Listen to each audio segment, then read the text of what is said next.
اعوذ باللہ من الشیطان الرجیم بسم اللہ الرحمن الرحیم ان اللہ وملائکتہ یصلون علی النبی یا ایہا الذین آمنوا صلوا علیہ وسلموا تسلیما اللہم صلی علی سیدنا و نبینا و شفیعنا و مولانا محمد وعلی آل محمد وبارک وسلم۔ محترم خواتین و حضرات، السلام علیکم۔ پیام صبح کے ساتھ ایک بار پھر حاضر میں ہوں آپ کا میزبان انیق احمد۔ خواتین و حضرات، پیام صبح میں قرآن کریم کی مختلف آیات پر ہم بات کرواتے ہیں اپنے ملک کے جید علماء سے پیر منگل بدھ اور جمعرات۔ مقصد یہ ہے کہ قرآن کریم کی ان آیات کو سمجھا جائے، کیا معنی ہیں، کیا مفاہیم ہیں، اللہ تعالی ہم سے کیا مخاطبت کر رہا ہے۔ ملک جید علماء تشریف لاتے ہیں اور ہماری تعلیم کرتے ہیں۔ خواتین و حضرات، قرآن کریم کبھی پرانا نہیں ہوتا۔ ذہن انسانی کی امامت تا قیامت قرآن کریم کرتا رہے گا۔ یہ قرآن کریم ایک زندہ کلام ہے۔ تو آج کے انسان سے کیا مخاطبت کر رہا ہے اور کون کون سے اصول ہمیں فراہم کر رہا ہے تاکہ زندگی کو باوقار انداز سے گزارا جائے۔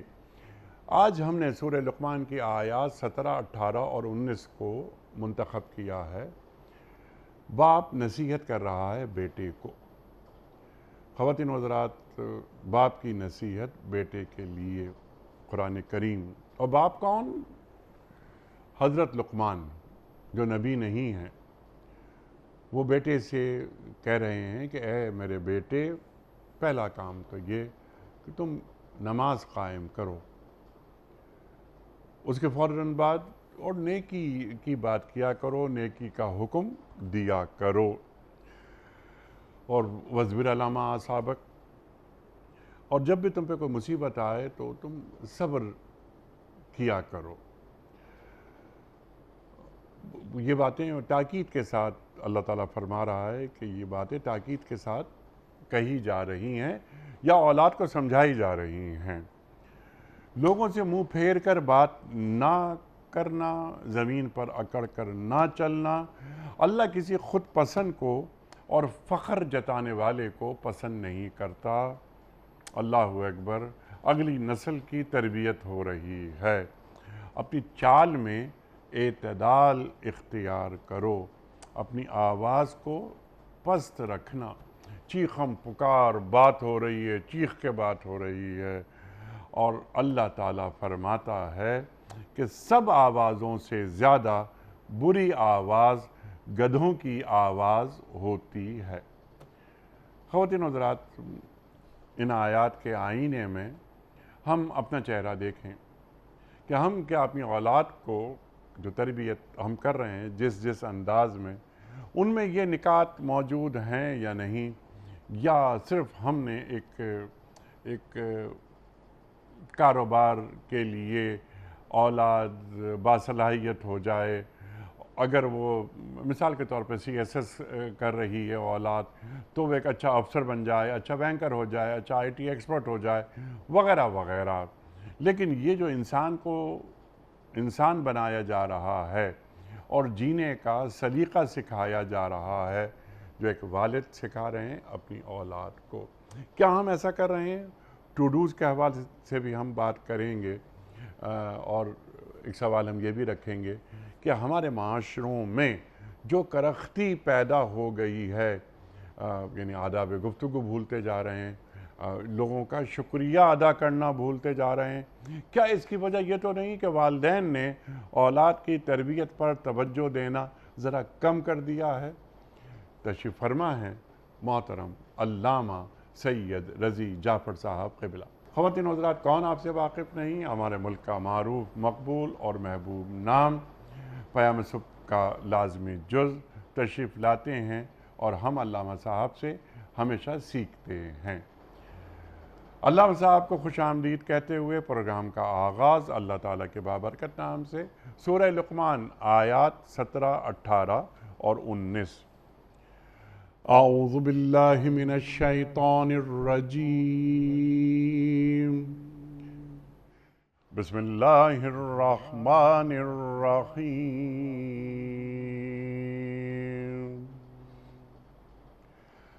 يا بني أقم الصلاة وأمر بالمعروف وانهى عن المنكر واصبر على ما أصابك إن ذلك من عزم الأمور ولا تصعر خدك للناس ولا تمش في الأرض مرحا إن الله لا يحب كل مختال فخور واقصد في مشيك واغضض من صوتك إن أنكر الأصوات لصوت الحمير صدق اللہ العظیم۔ بیٹے نماز قائم کر، نیکی کا حکم دے، بدی سے منع کر، اور جو مصیبت بھی پڑے اس پر صبر کر۔ یہ وہ باتیں ہیں جن کی بڑی تاکید کی گئی ہے، اور لوگوں سے منہ پھیر کر بات نہ کر، نہ زمین میں اکڑ کر چل۔ اللہ کسی خود پسند اور فخر جتانے والے شخص کو پسند نہیں کرتا۔ اپنی چال میں اعتدال اختیار کر اور اپنی آواز کو ذرا پست رکھ۔ سب آوازوں سے زیادہ بری آواز گدھوں کی آواز ہوتی ہے۔ خواتین و حضرات، سورہ لقمان کی ان آیات پر گفتگو کا آغاز اس سے پہلے کہ علامہ صاحب فرمائیں، کل کے پوچھے گئے سوال کا درست جواب اور آج کا سوال آپ کی خدمت میں۔ کل کا سوال ہمارا یہ تھا کہ وضو، غسل اور تیمم کے احکامات قرآن کریم کی کس صورت میں آئے ہیں؟ درست جواب سورہ مائدہ میں۔ آج کا سوال نوٹ فرما لیجئے۔ حضرت خالد بن ولید رضی اللہ تعالیٰ عنہ کا تعلق کس قبیلے سے تھا؟ بنو امیہ سے، بنو زہرہ سے یا بنو مخزوم سے؟ جو درست جواب آپ سمجھتے ہوں روانہ فرمائیے۔ ہمارے فون نمبرز ہیں 0092213452709۔ ہمارا دوسرا فون نمبر ہے 009221343000980۔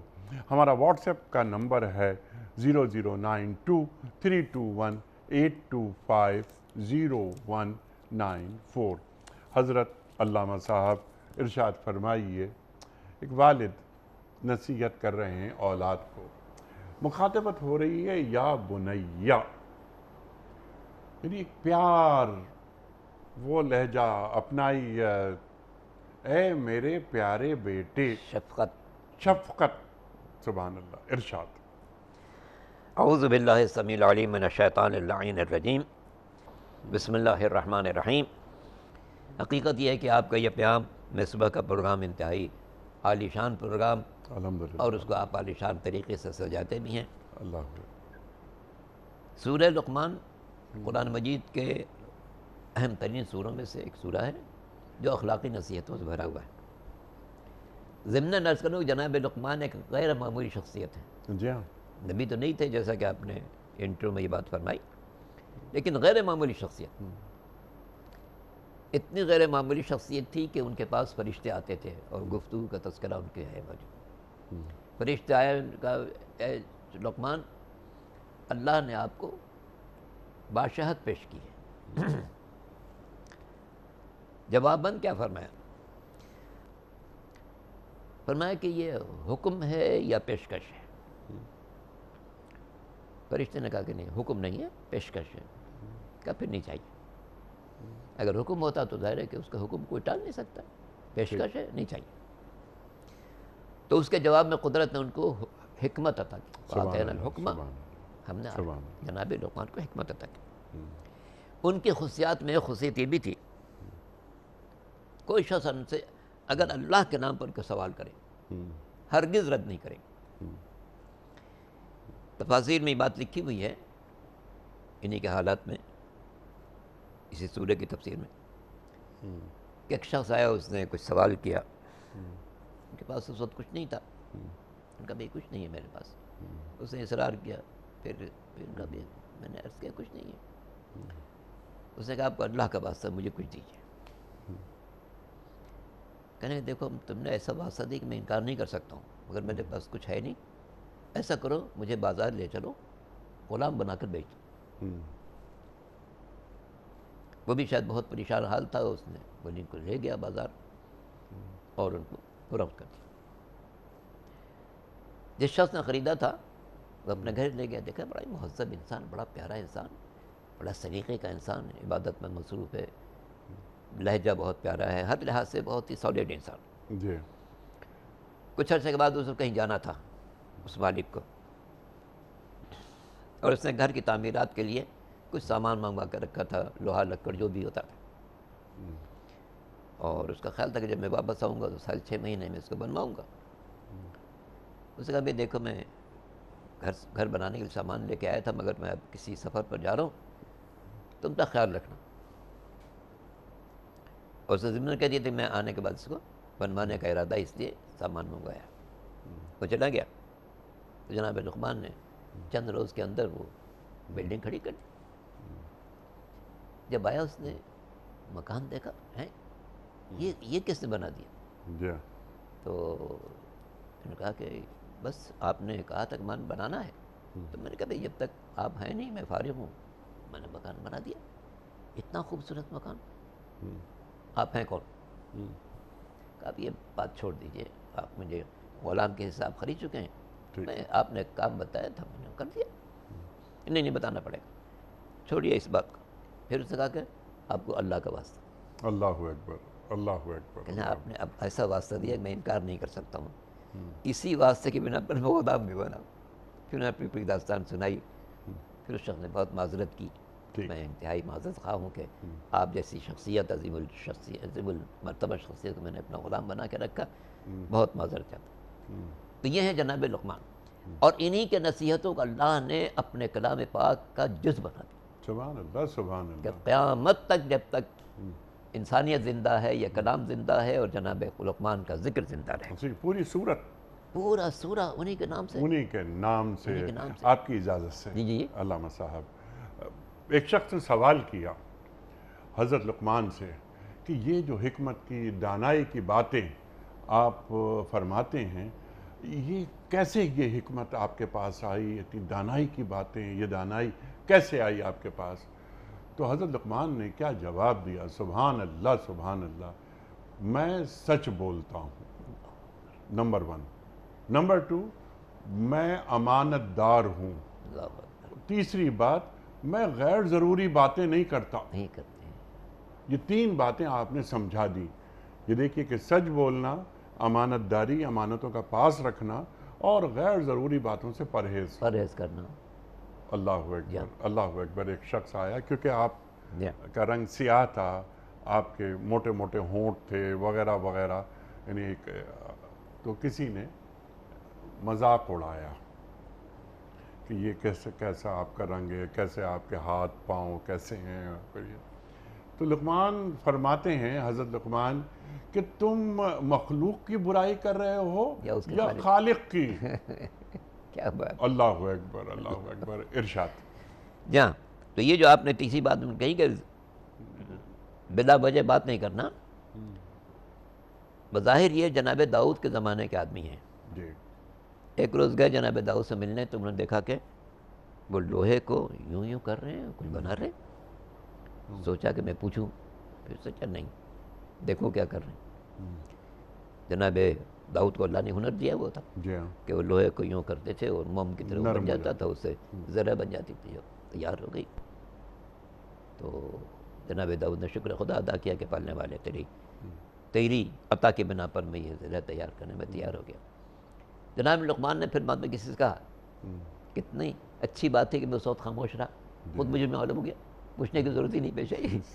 تو یہ جو ان کا ہنر تھا نا، یہ ان تینوں باتوں میں بنی ہوئی انسان کے لیے بڑا سبق ہے، کیا بات ہے، بڑا سبق ہے کہ خود غور کرو، شاید تمہاری فہم اللہ نے انسان کو جو جوہر عقل دیا ہے یہ سب سے ممتاز ہے۔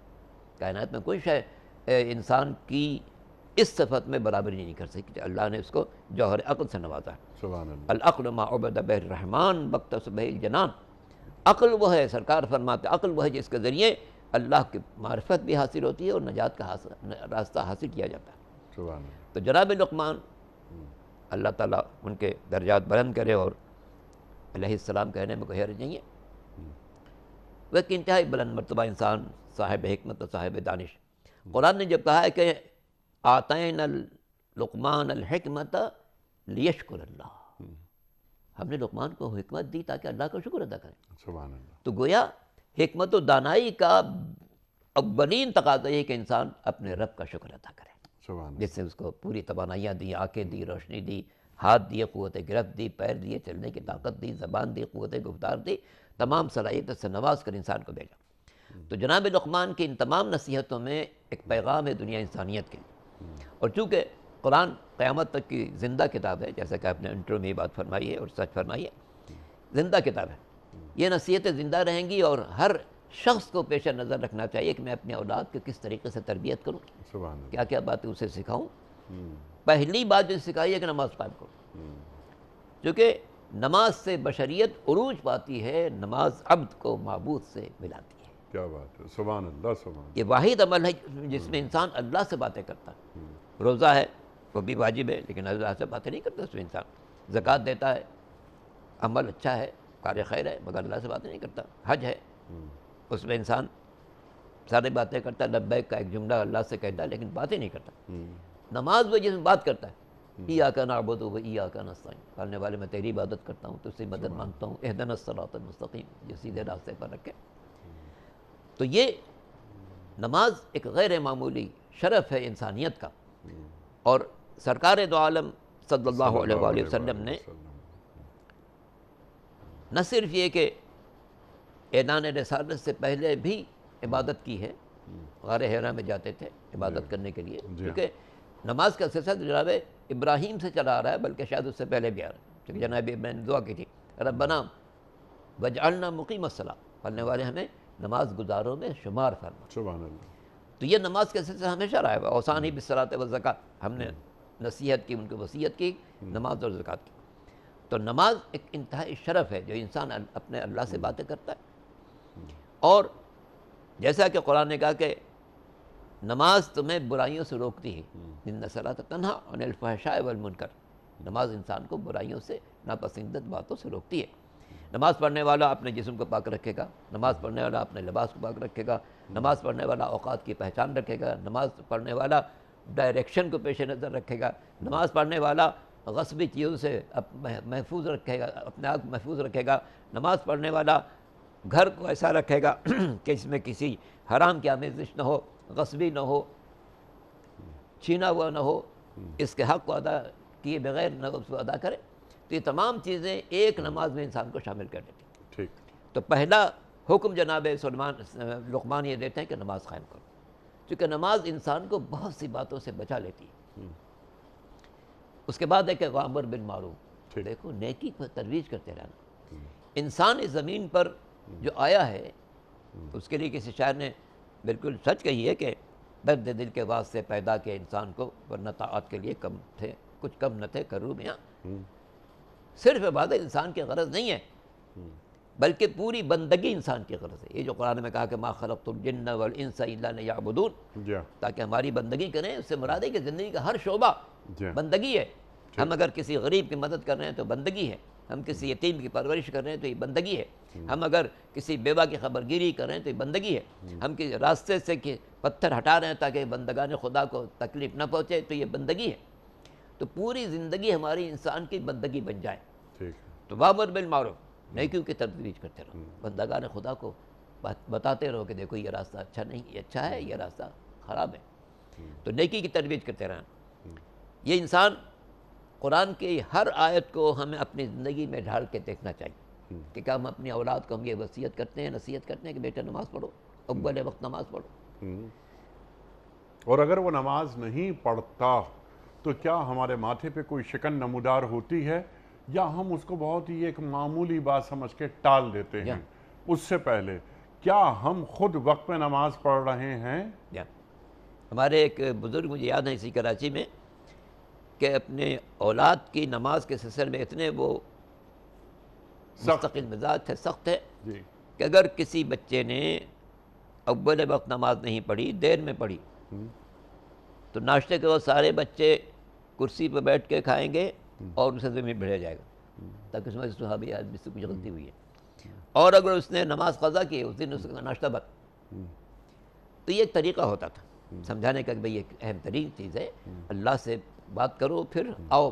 اسی لیے اوقات نماز دیکھیں گے ایسا نظر آئے گا کہ سب ہماری غذاؤں سے مربوط بھی ہے۔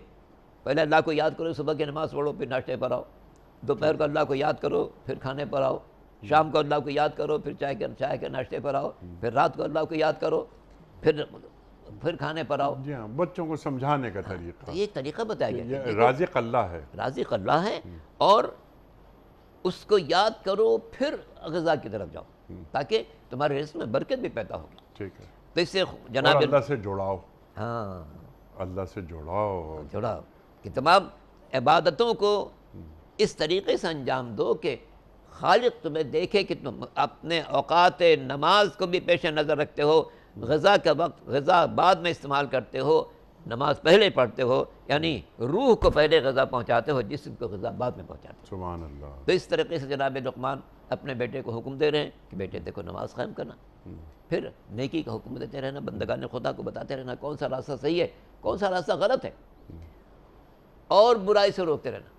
چونکہ معاشرے میں ہر دور میں حضرت آدم کے وقت سے لے کے انسانیت کو دیکھا جائے تو ہر دور میں برائی پھیلتی رہی ہے، اسی لیے انبیاء کو بھیجا گیا بھئی اس برائی کو روکو۔ جناب نوح علیہ السلام تک تو اتنی برائی پھیل چکی تھی کہ لوگ بت پرستی پہ آ گئے تھے۔ بت پرستی جو انسانیت کی بدترین توہین بھی ہے، بے عقلی تو ہی ہے، توہین بھی ہے، کہ انسان اشرف بنایا گیا تھا اور وہ کمتر کے آگے سر جھکا رہا۔ تو اس لیے کہتے ہیں کہ نہیں، ونہا عن المنکر، برائی سے روکتے رہو، اور مشکلات پر صبر اور برداشت سے کام لینا۔ یعنی ان تمام باتوں میں جب تم بندگان خدا کو کہو گے کہ نماز پڑھو، نیکی کے راستے پر چلو، برائی سے بچو، تو اس میں تمہیں مصیبتیں پیش آئیں گی، رکاوٹیں پیش آئیں گی، ان رکاوٹوں کو برداشت کرو۔ لوگ برا بھلا کہیں تو اس کو نظر انداز کرو اور اپنے فریضے کو ادا کرتے رہو۔ اللہ اکبر، اللہ اکبر۔ کیونکہ نیکی پر خود عمل کرنا، یعنی بجائے خود ایک آزمائش بن جاتی ہے بعض اوقات۔ بلکہ وہ یاد آئی مجھے بات، اللہ کے رسول صلی اللہ علیہ وآلہ وسلم کا فرمان کہ ایک وقت ایسا آئے گا کہ دین پر عمل کرنا ایسا ہوگا جیسے انگارہ ہاتھ میں لے پکڑے رہنا، ہاتھ میں لے کر چلنا۔ اللہ اکبر۔ تو نیک کام کرنے والوں پر مصیبتیں، پریشانیاں آتی ہیں، لیکن اللہ انہیں تنہا کبھی نہیں چھوڑتا۔ ایک بات تو یہ۔ اچھا علامہ صاحب، میں یہ چاہتا ہوں کہ آپ سے یہ بھی سیکھوں کہ نیکی کے حکم کی بات ہو رہی ہے اور بدی کو روکو۔ نیکی کی ذرا وضاحت فرما دیجئے۔ نیکی بس وہی نیکی جو اللہ تعالیٰ نے فرمائی کہ یہ نیکی ہے۔ ہمیں کون بتاتا ہے کہ یہ نیکی ہے اور یہ بدی ہے؟ وہ اللہ بتاتا ہے۔ ہماری من گھڑت نہ تو نیکیاں ہوں گی، نہ برائی سے روکا جائے گا۔ تو ذرا نیکی کی وضاحت کر دیجئے۔ اب کنتم خیر امۃ اخرجت للناس تأمرون بالمعروف وتنہون عن المنکر۔ اللہ اکبر۔ کہ ہم امت، یہ سوال میں آخر میں اصل میں مجھے رکھنا تھا آپ کی خدمت میں، لیکن اچانک یہ آیت یاد آئی۔ تو یہ کام تو اس امت کا بھی فریضہ بن گیا ہے کہ ہم کیا کریں گے کہ ہم نیکی کا حکم دیں گے اور برائی سے روکیں گے۔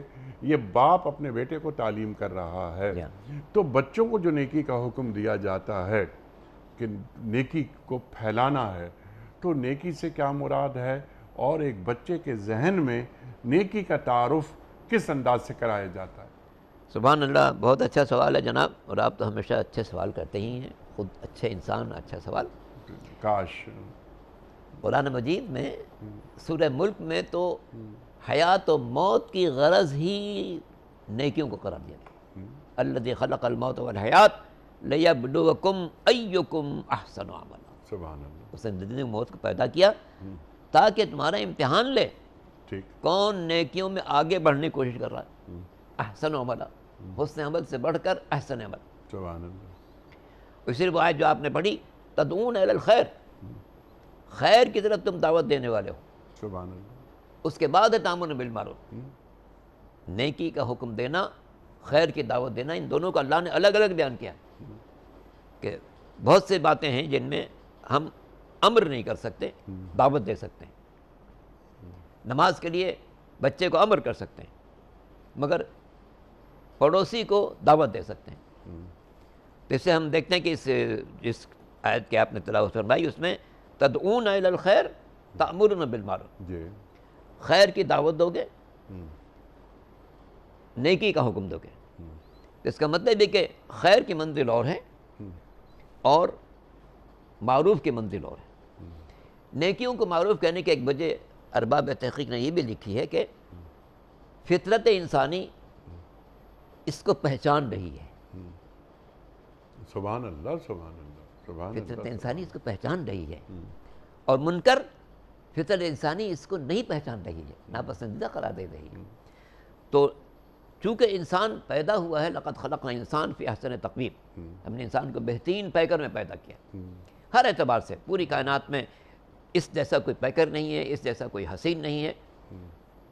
اور خالق نے جتنی صلاحیت اس کو نوازا ہے کسی کو نہیں نوازا ہے. سبحان اللہ. اور سب کا مرکز یہ کھوپڑی کو قرار دیا جس میں نہ جانے کتنے ارب سیل کام کر رہے ہیں. اور انسان حیرت زدہ ہوتا ہے کہ جناب اس ایک کلو کی کھوپڑی میں 10 یا 20 ارب سیل کام کر. یہ کون ہے ایجاد کرنے والا؟ انسان کے بھی غور کرے کہ دنیا کے سارے پورے انسانوں کی آبادی 7-8 ارب اور ایک انسان کے مغز میں جو سیل ہیں ان کی تعداد 10 ارب سے بھی کچھ زیادہ بیان کی جاتی. تو یہ کوئی ذات ہے جس نے یہ پورا نظام قائم کیا ہے اور ہر سیل اتنا اہم ہے. اگر ایک سیل کام نہ کرے تو میرا جسم کھڑا رہے، آنکھ کی بینائی ختم ہو جائے، زبان کی قوت گفتار ختم ہو جائے، ہاتھوں کی حرکت ختم ہو جائے. تو قرآن نے انسان کی تخلیق کی غرض یہ قرار دی کہ وہ نیکی کی ترویج کرے گا. لیبلوکم ایکم احسن عملا، کہ حسن عمل کس کی زندگی میں. در حقیقت جو انسان نیکیوں کے راہ پر چل رہا ہے وہ اپنے مقصد حیات کی تکمیل کر رہا ہے. ٹھیک. اور جو نیکی کو نظر انداز کر رہا ہے در حقیقت مقصد حیات کو نظر انداز کر رہا ہے. اللہ نے پیدا تو اس لیے کیا تھا کہ نیکیوں میں آگے بڑھنے کی کوشش کرے، اور یہ شخص نیکیوں کو نظر انداز کر رہا ہے. تو اس کا مطلب یہ کہ اپنے مقصد حیات کو یہ فراموش کر رہا ہے. نیکی اپنی ذات کے ساتھ بھی ہے کہ اپنے رب کو پہچانو، اپنے نبی کو پہچانو، اس کی لائے ہدایت کو پہچانو، قرآن کو پہچانو، کعبے کو پہچانو، فرائض دین کو پہچانو. نیکی اہل عیال کے ساتھ ہے کہ ان کے اچھے راستے پر چلاؤ، ان کی دنیاوی ضروریات کو بھی پیش نظر رکھو، ان کی دینی ضروریات کو بھی پیش نظر رکھو، ان کو اس راستے پر چلاؤ جو ان کی دنیا اور آخرت دونوں کے لیے مفید ہو. نیکی پڑوسی کے ساتھ بھی ہے کہ اس کا خیال رکھو. ایسا نہ ہو کہ تم شکم سیر ہو اور وہ بھوکا سو جائے. لعنت کی گئی اس شخص پر کہ جو رات کو شکم سیر سوتا ہے اور اس کا پڑوسی بھوکا سوتا ہے. جی. اللہ کے رسول فرمائے صلی اللہ علیہ وسلم کہ اس کا ایمان مکمل نہیں ہے. جی، جب تک کہ یہ پیش نظر اور پڑوسی بھی 40 گھروں تک پڑوسی خیال کیے گئے. جی ہاں. تو اس لیے انسان نیکی کا یہ دائرہ اور وسیع ہوگا. پڑوسی کے ساتھ بھی نیکی ہونی چاہیے، اہل شہر کے ساتھ نیکی ہونی چاہیے، اہل مملکت کے ساتھ نیکی ہونی چاہیے. شاگرد کا استاد سے جو تعلق ہے یا استاد کا شاگرد سے تعلق ہے، حاکم کا محکوم سے تعلق ہے، محکوم کا حاکم سے تعلق ہے، ان سب میں بنیاد نیکی ہونی چاہیے. ہم خود بھی نیک راستے پر چلیں اور اپنے اولاد کو بھی نیک راستے پر چلانے کی کوشش کریں. اپنے پڑوسی سے بھی ایسا تعلق رکھیں کہ وہ ہماری نیکیوں کی تصدیق کرے.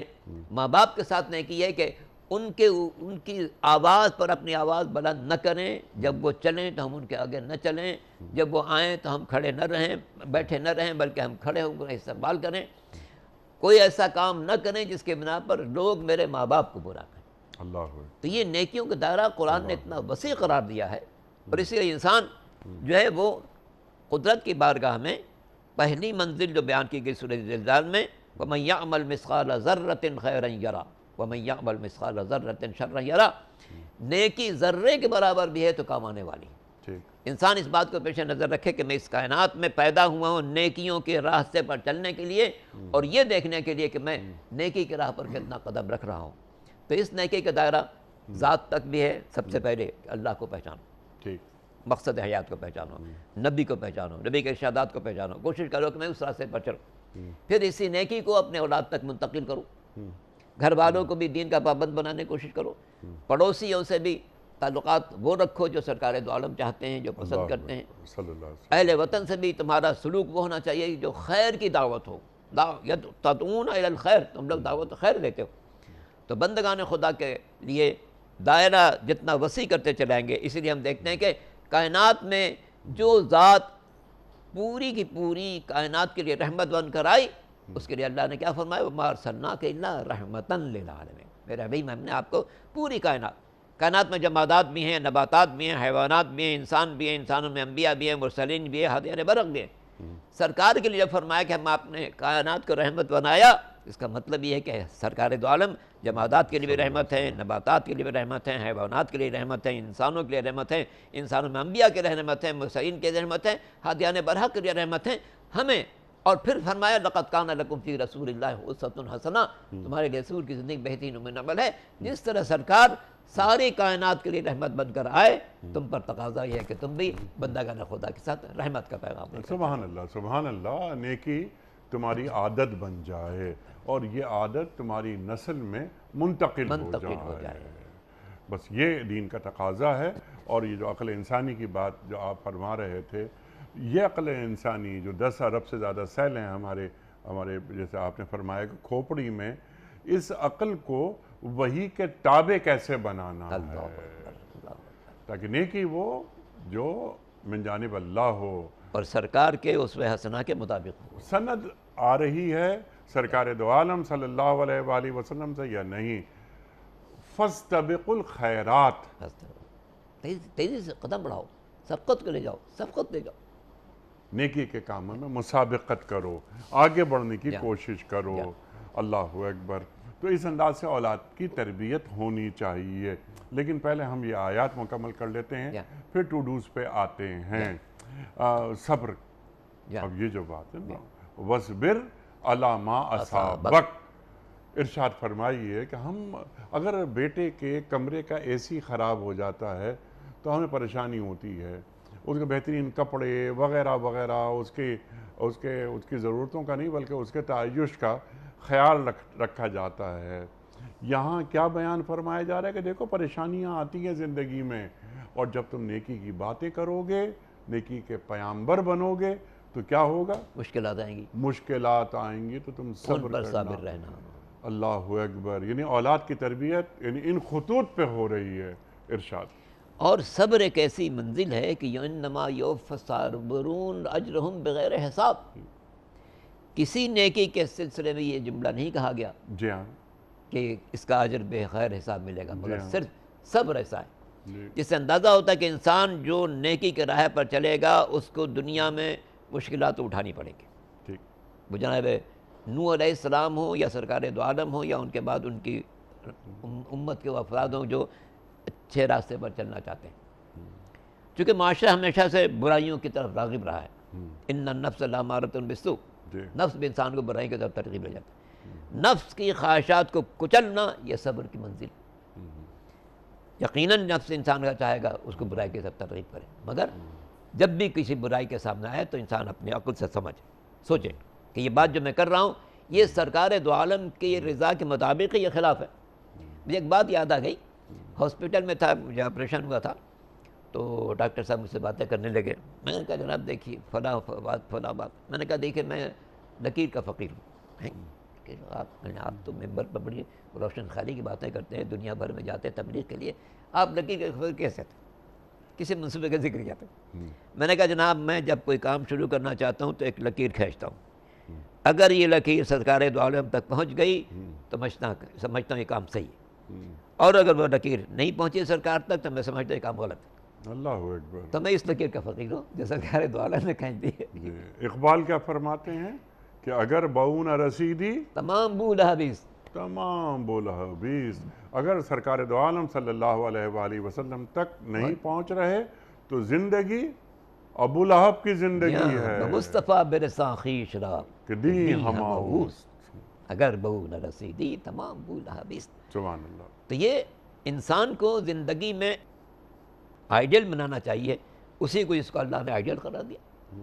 اور ایسا نہیں ہے کہ سرکار کے ارشادات، سرکار کی حیات طیبہ، سرکار کے معمولات مخفی ہوں، نہیں. الحمدللہ عالم اسلام میں ہزاروں کتابیں ہر زبان میں، اردو میں، فارسی میں، انگلش میں، جتنے دنیا کی زبانیں مقبول ہیں ان سب میں سرکار دو عالم صلی اللہ علیہ وسلم کی حیات طیبہ پر کتابیں موجود ہیں. اب انسان پر فرض ہے کہ جب جس کا نام لیتے ہیں، جس کا کلمہ پڑھتے ہیں، دیکھیں تو اس نے کیا کہا. ٹھیک. جب تک اس کی بات کو ہم جانیں گے نہیں، عمل کیسے کریں گے؟ اس لیے امت مسلمہ کی اہم ترین ذمہ داری میں سے یہ بھی ہے کہ جس کا کلمہ پڑھتے ہیں اس کی حیات طیبہ کو بھی پڑھیں اور وہ دیکھیں کہ وہ کیسی زندگی گزارتے تھے اور ہم سے کیسی زندگی چاہتے ہیں، تاکہ روز ہمیں اپنی زبان سے نہ کہنا پڑے کہ ہم اللہ کے رسول کے چاہنے والے ہیں، بلکہ روز محشر خود سرکار دو عالم فرمائے یہ ہمارا چاہنے والا ہے. اللہ کمال بندگی تو یہ ہے. سرکار دو عالم خود کتنی عبادت کرتے ہیں کہ پیروں پر ون پڑ جاتا ہے اور قدرت کو کہنا پڑتا ہا ما انزلنا علیک القرآن لتشقی. میرے بندے، میں نے پاک و پاکیزہ بندے، میں نے یہ قرآن اس سے نہیں اتارا کہ تو اپنے آپ کو مشقت میں ڈالتے. اتنی عبادت کہ خود معبود کہے میرے بندے اب تجھے کچھ آرام کی ضرورت ہے، قم اللیل الا قلیلا. ٹھیک ہے رات کو اٹھتے مگر کچھ تو آرام کر لیا کرو. اللہ یہ کمال شفقت ہے اللہ کی. اللہ اکبر. کمال شفقت ہے اللہ کی. اور ان سب میں پیغام ہے ہماری امت کے ہر فرد کے لیے پیغام. دنیا میں 140 ارب مسلمان ہیں، اس سے زیادہ 140 کروڑ مسلمان ہیں، اس سے زیادہ ہو سکتے ہیں. ہر فرد سرکار کی رسالت کلمہ پڑھتا ہے. رسالت کا مطلب کیا ہے کہ یہ جو کچھ کہتے ہیں اللہ کی طرف سے کہتے ہیں. ما ینطق عن الہویٰ ان ہو الا وحی یوحیٰ. ٹھیک ہے. ان کو رسول ماننے کا مطلب یہ ہے کہ یہ پیغام اللہ کی طرف سے ہم تک پہنچا رہے ہیں. اللہ کون ہے؟ جس نے ہمیں پورا وجود عطا کیا ہے. ساری زندگی میں جو کچھ میرے پاس ہے سب اللہ کی عطا ہے. میرے دماغ، میرے اعضاء و جوارح، دنیا کی جتنی بکھری ہوئی نعمتیں، یہ بارش، یہ نزول، یہ سب کچھ اللہ کی عطا ہے. اور اللہ نے اپنی رحمت کا نمونہ بنا کر سرکار دو عالم کو زمین پر بھیجا تاکہ ہم اس راستے پر چلیں اور ویسے بن جائیں جیسا اللہ چاہتا ہے اور اس کا رسول چاہتا ہے. سبحان اللہ. سبحان اللہ. لقمان فرما رہے ہیں بیٹے سے کہ میرے بیٹے، میرے پیارے بیٹے، لوگوں سے منہ پھیر کر بات نہیں کرنا اور زمین پر اکڑ کر نہیں چلنا. اللہ اکبر. کیا ہم اپنی اولاد کو بتاتے ہیں، سکھاتے ہیں کہ تم یہ کیا کر رہے ہو لوگوں کو سے منہ پھیر کر، اور اگر ذرا پست ہے وہ اپنے مرتبے میں تو اس سے تم کس طرح بات کرتے ہو؟ بعض اوقات علامہ صاحب ڈرائیور جو گھر کے لوگ ملازم کام کرتے ہیں ان سے اولاد، یہ بچے کس بدتمیزی سے بات کرتے ہیں. لیکن میں نے خود دیکھا ہے بعض والدین کو کہ اگر اولاد نے ایک بدتمیزی سے بات کی گھر کے ملازم سے تو والد نے ڈانٹا اور کہا کہ تم اس ڈرائیور سے معافی مانگو. خوشی ہوئی کہ تربیت ہو رہی ہے. ارشاد یہاں کیا اللہ فرما رہا ہے؟ جہاں چونکہ سرکار دو عالم کے صفات میں ایک صفت انک لعلی خلق عظیم، آپ خلق عظیم پر واضح. سرکار کی زندگی میں اگر ہم غور کریں گے تو اگر کسی راستے سے گزر رہے ہیں تو انتظار نہیں کرتے کہ لوگ مجھے سلام کریں، خود سب کو سلام کرتے تھے. کوئی مسافہ کرے تو پہلے اپنا ہاتھ نہیں کھینچتے تھے، جب تک وہ اپنا ہاتھ نہ کھینچ لیں اس وقت تک سرکار اسی طرح اپنے ہاتھ کو اس کے ہاتھ پر رکھتے تھے. تو یہ سب طریقہ ادب سکھانے کا تھا تاکہ لا تسعر خدک للناس، اکڑ مت کرو. یہ اکڑنا انسان کی خرابی ہے اور پہلا اکڑنے والا ابلیس ہے. اگر ذہن میں یہ بات رہے کہ سب سے پہلا تکبر کرنے والا ابلیس ہے، جب اللہ کے سامنے اکڑ گیا تھا کہ پالے والے میں تو اسے سجا نہیں کروں گا، تو اس نے حکم دیا ہے لیکن میں اسے سجا نہیں کروں. تو یہ تکبر ازازیل را خار کر، بقار مذلت گرفتار کر. تو اب یہ تکبر وجہ بنی کہ اس کو بزم ملکوت سے نکال دیا گیا، وہ خروج نکال جائے، انکا رجیم مردود ہے تک. تو جناب لقمان چاہ رہے ہیں، اور لقمان کے ذریعے اللہ چاہ رہا ہے کہ ہم اپنے اولاد کو یہ نصیحت کریں کہ دیکھو تم خلق عظیم کو پیش نظر رکھو، چاہے کوئی ملنے والا ہو، پڑوسی ملنے والا ہو، ملازم ہو، گھر کا خدمتگار ہو، نوکر ہو، ڈرائیور، جیسا کہ آپ نے مثال میں عرض کیا، نہیں، وہ انسان ہے. جی ہاں، کلکم آدم و آدم من تراب، تم سب آدم کے اولاد ہو، آدم مٹی سے پیدا ہوئے. ٹھیک. کوئی فرق نہیں ہے، کوئی امتیاز نہیں ہے الا بالتقوی. جو زیادہ تقوی رکھتا ہے وہ اللہ کی بارگاہ میں مقرب ہوگا. لیکن تمہیں بحیثیت انسان اس کو پیش نظر رکھنا ہے ٹھیک ہے. کہ یہ بھی محترم ہے. جس طرح میں چاہتا ہوں کہ میرا احترام کیا جائے، اسی طرح یہ بھی چاہے گا کہ اس کا احترام کیا جائے. ٹھیک ہے. تکریم بنی آدم، یہ ہے بنیاد. انسان کا معیار بہت بلند رکھا ہے، اپنا نائب بنا دیا اللہ تعالیٰ نے، تو انسان کی توہین نہ ہو. اچھا، یہاں انسان کی بات ہو رہی ہے، مسلمان یا اہل ایمان کی بات نہیں ہو رہی. سب سے بڑا شرف انسان ہونا ہے. انسان بحیثیت انسان بہت ممتاز ہے. اللہ اکبر. اللہ کسی خود پسند اور فخر جتانے والے شخص کو پسند نہیں کرتا. بہت سارے افراد اپنی تعریف اپنی زبان سے کرتے نہیں تھکتے. حیرانی ہوتی ہے بعض اوقات ہمیں کہ ہر 2 منٹ 4 منٹ کے بعد، اور وہ کوئی نہ کوئی بات لے آتے ہیں کہ ارے میں وہاں گیا تھا اور میں نے یہ بات کی، اور جب میں نے بات کی سب لوگ دم بخود رہ گئے. کچھ دیر کے بعد پھر اپنا کوئی واقعہ یا اپنی کوئی فتح بیان کر دیتے ہیں. اپنا فخر اپنی زبان سے یہ کس طرح؟ اور علامہ صاحب، آپ نے تو یعنی ہم سے زیادہ بزرگ شخصیات دیکھی زندگی میں. کسی اللہ والے کی خدمت میں حاضری دی ہم نے، اور ہم نے کوئی تعریف ان کے سامنے کر دی تو ان کے چہرے پر منع کیا انہوں نے، کرب نمودار ہوا. ایک بڑے بزرگ بالکل ایسے ہی ہے، ان کی خدمت میں حاضر ہوا تو انہوں نے مجھ سے یہ کہا، دیکھیے کیسی کیا عجیب بات، اور انہوں نے جملہ مجھے جیسے کہتے ہیں ٹکا دیا. میں نے ان سے کہا کیا؟ انہوں نے قرآن پہ ہم بات کر رہے تھے، انہوں نے کوئی نکتہ بیان کیا. میں نے واہ واہ واہ واہ واہ، سبحان اللہ، کس انداز سے آپ نے بات کو کھول دیا ہے.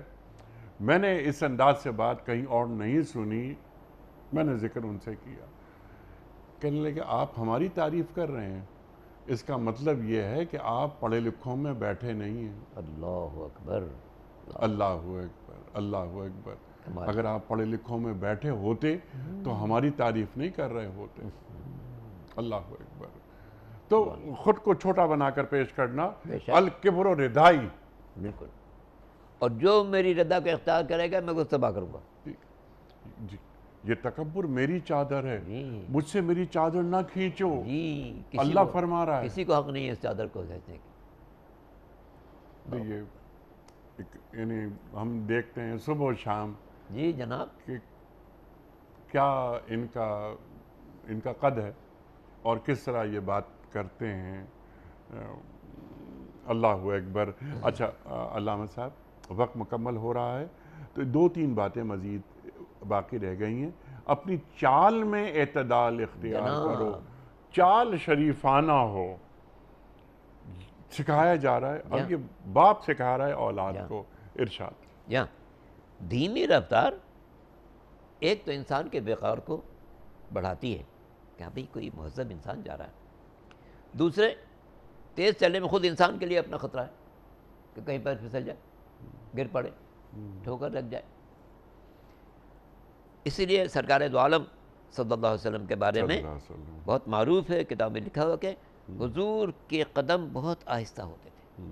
کہیں بھی جانا ہو آہستہ آہستہ قدم اٹھاتے تھے تاکہ تربیت ہو سرکار کے فالورز کے لیے، امتی کے لیے، کہ دیکھو زندگی میں سب سے بہتر میانہ روی ہے اعتدال کے راہ. کھانے میں، بولنے میں، سونے میں، بندگان خدا سے ملنے میں، تمام معاملات میں اعتدال کو پیش نظر رکھو. ربانیت کیوں حرام قرار دی گئی؟ ایک انسان سوچا کہ نہیں بھائی میں تو مسجد میں رہوں گا، 18 پارے قرآن کے پڑھا کروں گا اور 28 نمازیں پڑھا کروں گا، اور میں دنیا سے میرے کیا لینا دینا، اس کو حرام قرار دیا۔ جی ہاں، مجرم ہے وہ انسان جو ایسا کرے۔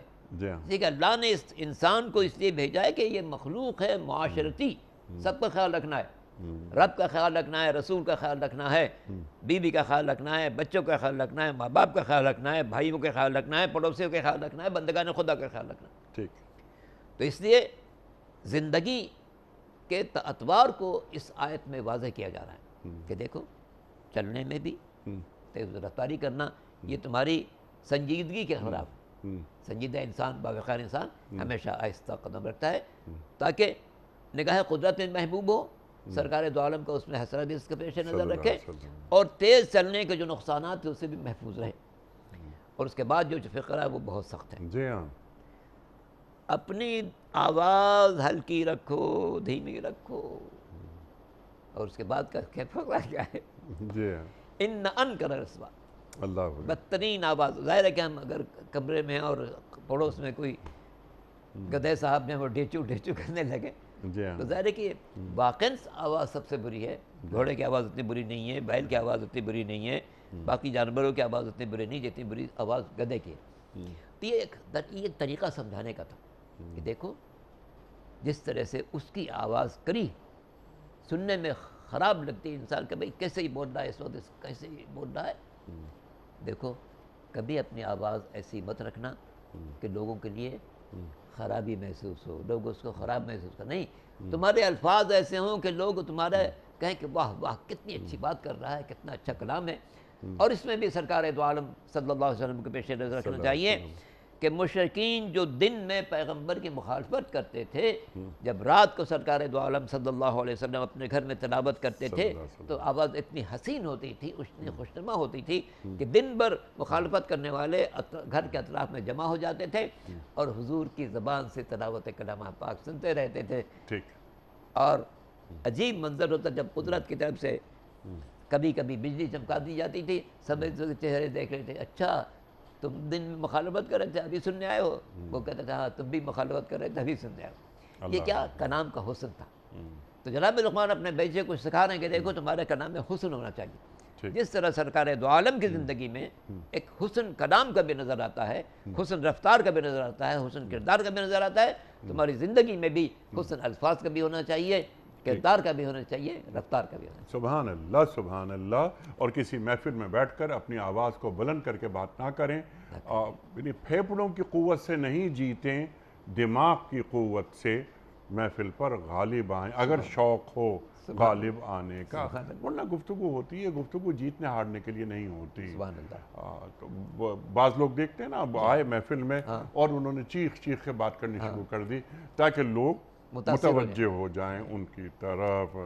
علامہ صاحب آخری 2 منٹ ارشاد فرمائیے کہ یہ جو گفتگو آپ نے فرمائی، یعنی قرآن کریم کی یہ آیات سورہ لقمان 17، 18، 19، کیا یہ گفتگو ہمارے تعلیمی اداروں میں، ہماری مساجد میں نہیں ہونی چاہیے؟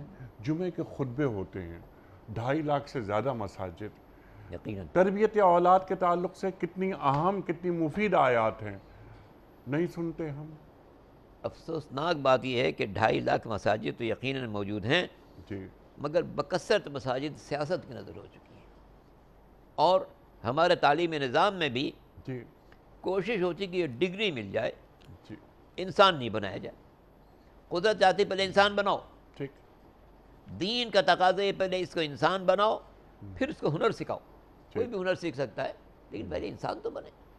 صحیح، سورہ لقمان کی آیات میں کا بنیادی تقاضا یہ کہ انسان پہلے انسان بنے، پھر دوسرے کی چیزوں کو حاصل کرے۔ اللہ اکبر۔ کاش یہ چیزیں مساجد میں، ہمارے تعلیمی اداروں میں شامل ہو جائیں، اور اس سے پہلے گھر، باپ، والد، والدہ وہ سکھائے اپنی اولاد تربیت کا کو فقدان ہر سطح پر نظر آ رہا ہے، ہر سطح پر، گھر میں بھی صحیح اور تربیت نہیں ہو اس رہی، کے اسکول برے میں بھی نہیں ہو اثرات رہی، ہم دیکھتے ہیں پورے معاشرے پر۔ پورے معاشرے پر۔ علامہ صاحب بڑا ممنون، بڑا شکر گزار آپ تشریف لائے، اور ہمیشہ کی طرح آج بھی آپ سے بہت سیکھا۔ خواتین و حضرات، یہ پیر، منگل، بدھ اور جمعرات، یہ 4 دن ہم پیام صبح میں قرآن کریم کے آیات کے تعلق سے اپنے ملک کے جید علماء سے سیکھتے ہیں۔ اور جمعہ اور ہفتہ 2 دن سوال و جواب کے لیے ہوتے ہیں۔